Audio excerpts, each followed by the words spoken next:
nomination au prochain gala de la disque et s'apprête à faire le Centre Bell pour une 29e fois, pour une 4e fois en solo.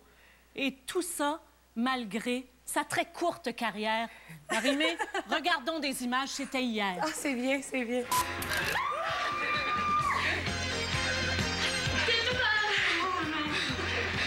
Bonjour Marie-Mé. Salut, ça va bien? Oui, Oui. Je suis venue t'annoncer que le jury t'a choisi pour faire Star Academy. j'ai les jambes qui shake, là. Est-ce que t'es prête à rentrer dans l'académie? Est-ce que t'es prête à vivre Mon l'aventure? Dieu, je pense que j'ai été prête pour ça toute ma vie. Fame, I'm gonna live forever. I'm gonna learn how to fly.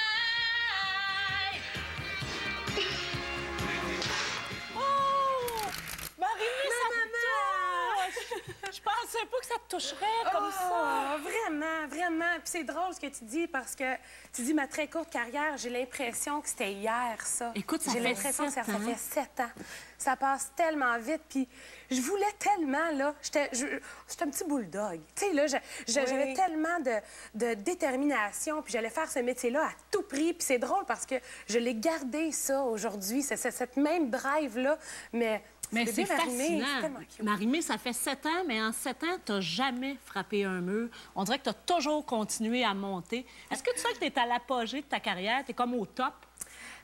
J'ai toujours l'impression que peu importe ce que je fais, j'ai atteint le sommet, j'ai atteint le but ultime que j'avais. Puis à chaque fois, il y a plein de belles surprises qui arrivent, plein de belles collaborations, des beaux projets.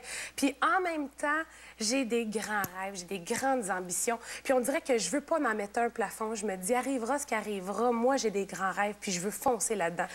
Comme dans ce temps-là. Mais quand tu regardes, tu sais, quand on a regardé cette première de Star Academy, je peux pas dire que tu ressortais nécessairement du lot puis qu'on allait dire, cette fille-là, un jour, va être, tu sais, au Moi, je trouve sommet. qu'elle ressortait. Déjà dès la première émission? On sentait déjà que c'était habité. Il y avait quelque chose, il y avait une fougue qui était là. Oui, oui, définitivement. Je pense que je me cherchais beaucoup, beaucoup. Oui. À Star Academy, j'avais 18 ans.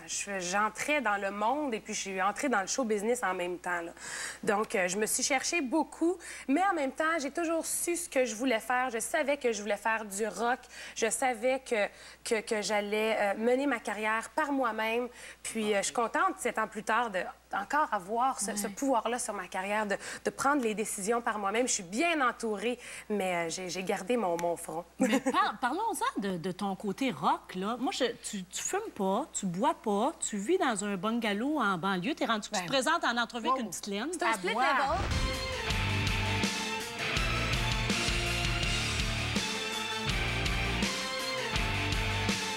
Mais dans le fond, ce que t'as de rocker, c'est tes tatous. Non, ben non. Le rock, c'est tellement plus que l'alcool et la drogue. Le rock, c'est quelque chose qui a en dedans de moi. C'est une énergie, moi, Tu là. peux te pitcher par terre quand tu le veux puis Vraiment. maganer tes genoux. Puis c'est pas parce que... Oui, me gagner mes genoux, mais j'ai mis des pantalons aujourd'hui. C'est vrai qu'ils sont bleus, tes Ah genoux? oui, constamment. Je me roule à terre, je saute partout. Puis c'est ça, on peut faire du rock, puis on n'est pas obligé d'être délinquant, puis d'être drogué, puis de se coucher à 4 h du matin. Quoi que je le fais des fois aussi. Mais je suis pas droguée, ça, c'est sûr. Mais j'ai lu... Oh, Guy Nantel, qui... Ah, déjà? Qui veut nous parler. Bonjour, Guy. Salut, ça va bien? Ah non, ben oui. L'entrevue est super bonne, là. Je veux pas déranger. Au contraire, je veux te rendre hommage parce que je suis d'accord un petit peu avec ce qu'Isabelle disait. Moi non plus, au début, je trouvais pas que tu ressortais. Puis vraiment, là, au départ, on se disait qui va gagner ça. Puis finalement, t'es celle qui fait la plus belle carrière. En tout cas, je voulais te lever mon chapeau. Puis j'adore tes deux meilleures tunes. Pour moi, c'est vraiment Tomber de haut puis Le papillon bleu. Mais, les autres sont bonnes avec. D'ailleurs, je les ai écrits moi-même. Je prends tout le crédit sur ces chansons-là. Ce sont des classiques quand même, oui. Moi, j'aime ça que ma vie soit à 100 000 à l'heure tout le temps. J'aime ça quand ça bouge, mais le soir, ça fait tellement du bien d'arriver chez vous puis d'avoir une vie, juste d'être la blonde à Fred, la blonde à mon chum, tout simplement. Puis à Montréal, j'avais l'impression que je décrochais jamais de ça. J'avais toujours le petit stress, puis le trafic, puis les klaxons, puis le... Donc, j'aime toujours autant Montréal, mais juste de pouvoir s'évader des fois pour mieux revenir. Tu parles de tes ambitions, là, au moment où on se parle. La carrière américaine, est-ce que tu la vises sérieusement? Ah, ça, c'est une drôle de question. Ou du côté anglophone, du moins, hein? Oh, oui. On dirait que je veux pas mettre de but précis à ma carrière en anglais. Je veux faire de la musique que j'aime, je veux faire la musique que j'ai envie de faire. En ce moment, j'ai le goût d'écrire en anglais comme j'ai le goût d'écrire en français. C'est super le fun. J'ai l'impression que je peux m'éclater dans ce style de musique-là. Je peux aller dans des avenues un peu différentes, tester les limites, parce que si je perce de ce côté-là, les gens ne me connaissent pas encore. Donc, c'est vraiment amusant pour moi. Mais je travaille sur un mini-album en ce moment, puis je le vois presque plus comme une carte de visite en tant qu'auteur-compositeur aussi. J'aimerais ça écrire des chansons pour d'autres artistes. J'aimerais ça un jour que Rihanna chante une de mes chansons ou que Britney Spears chante une de mes chansons. Donc, Dieu sait où ça va me mener, ce mini-album-là. Puis j'aime ça comme ça. Puis la première fois que tu avais fait le Centre Bell toute seule, tu avais dit, mon Dieu, c'est allé trop vite, j'ai pas vécu rien. Deuxième fois, tu as décidé de le vivre intensément, tu as pleuré tout le long. Troisième fois, comment ça s'est passé? Troisième fois, j'ai pleuré juste à la fin. Ah, OK. Pendant que je disais bye-bye au monde. J'ai été capable de me retenir pendant tout le show. Mais c'est parce qu'à chaque fois, je me dis que c'est peut-être la dernière fois que je le fais, le Centre Bell. On pourra jamais prendre pour acquis qu'on remplit des Centres Bell puis qu'on le fait à profusion, comme j'ai été chanceuse de le faire jusqu'à maintenant. Donc, à chaque fois, quand je dis bye-bye à la foule... D'ailleurs, Marie-Mé, excuse de t'interrompre, mais est-ce que c'est vrai la rumeur que les frères Molson ne sont pas contents quand tu joues au Centre Bell parce qu'il paraît que ton public est bien jeune puis tu serais la seule rockers qui vend plus de sludge poppy que de bière à 12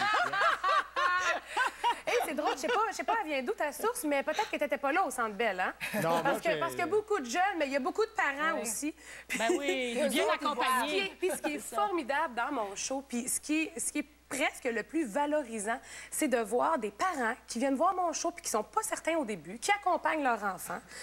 Puis à la fin du show, ils ont le bras dans les airs, puis ça vient me dire « Écoute, ça fait tellement longtemps que j'ai pas dansé de même, puis je me suis pas laissée aller comme ça. » Puis moi, je suis comme « Amen! »